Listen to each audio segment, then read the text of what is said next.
Today's camper remodel update. Guest appearance by Carrie herself for Carrie's camper. I mean, you'd think she'd show up, right? Occasionally. Yeah, so what I'm doing right now is I'm drilling little pilot holes and then putting, I'll show you these little things. They're like cabinet screws, trim screws. A little small head on them like this, and I'll show you where I'm putting them. So I left this one out so you can see it right there in the corner, and I lubricate a little bit. So I pre-drill at an angle, so I'm basically like toe screwing all the frame joints that I can get to easily. This is a new piece, or a reclaimed, quote unquote reclaimed piece that I put in, but you can see there's another hole there, and it goes at an angle like this up into here. So basically, since we have it apart, I'm just strengthening as many of these joints as I can, because they're just held on by these staples, which they allow a little bit of flex, which might be good, but I'm not putting so many in there. I'm just basically doing like one in each corner. This one has one like that, just to provide a little bit more rigidity and kind of hold things together.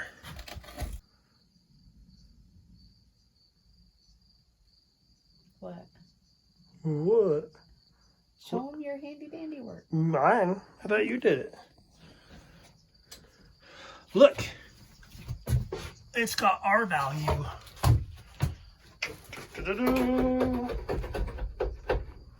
Now, maybe some paneling.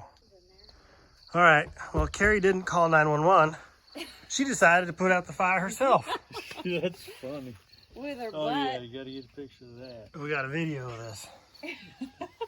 Yep, and so we were just sitting in there. I'm nailing up this nice little piece of luan, and I hear whoosh, and I'm what? Whoosh. You can see. Nice job. Thanks. I know I'm hot, but you don't have to put me out. 1 5/8.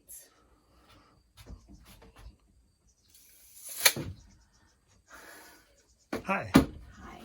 How's your back? It hurts. Yeah, mine too. Yeah. So, this is what Carrie's been up to. She pulled off this other panel. She put this insulation in, and we're going to put the little cross member to support our shelf that goes over the water pump water tank and across. And then she's going to put insulation there. And I've been working, I put these blocks in there, and then that one. And they're screwed in from the side and through the bottom, or kind of at an angle. Let me show you what those are for. They are for a bracket like this. There are 2 of these, and you can see how first I was going to go, this is where the stud is, but then I realized that I don't want it sticking into the paneling with the screws and stuff on the other side. So I'm going into the empty space, and they're going to go like this. Drill those out.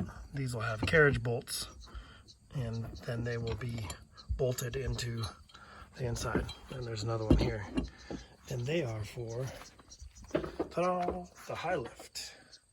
So it's going to sit right here, and then the traction ladders are going to sit on this side up here, ahead of them. And I'm putting it back here because I want to start balancing some of the weight that we're going to be putting in the front, because we're going to have the fridge, the water tank, batteries, inverter, yada, yada, yada, yada, yada. And I'm putting most of the stuff on this side because the other side has cabinets. And in the cabinets, we're going to have food and other stuff.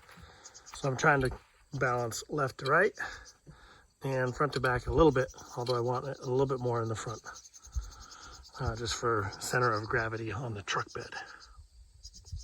Anyway, that's what we're working on now. This is our new 25-gallon water tank. The other one was taller, had a weird angle on the bottom, and it just took up a lot of space. Plus, it was like grody. It was really nasty.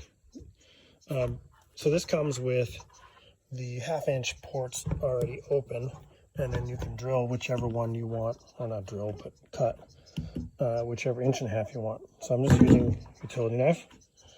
and going around the edge and cutting it. And you can see it's not very thick. But instead of cutting all the way around and oops, I lost it inside, I'm cutting a little section and then kind of using my finger to peel it up to pull it out. And then this will be the water inlet. This will be out to the pump, and then this will be the vent slash overflow.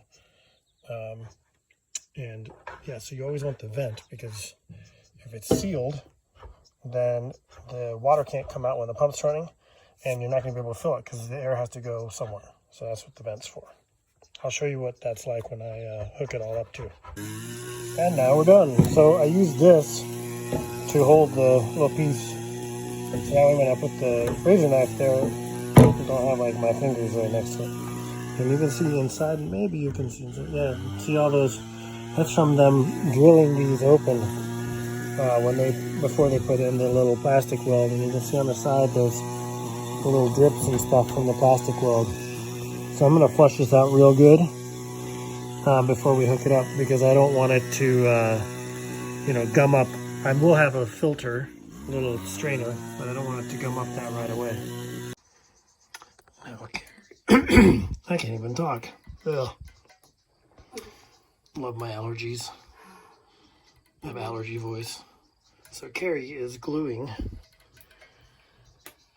or putting glue down, and then we're gonna flip up this panel of glue-on sheeting, and then we have electric brad nailer. We're gonna brad nail it in, just like we did with that side.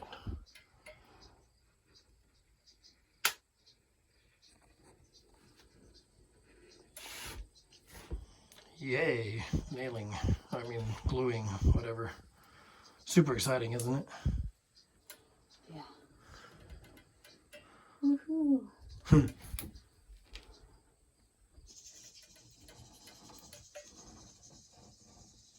Should measure how far down that one piece is for the cross member.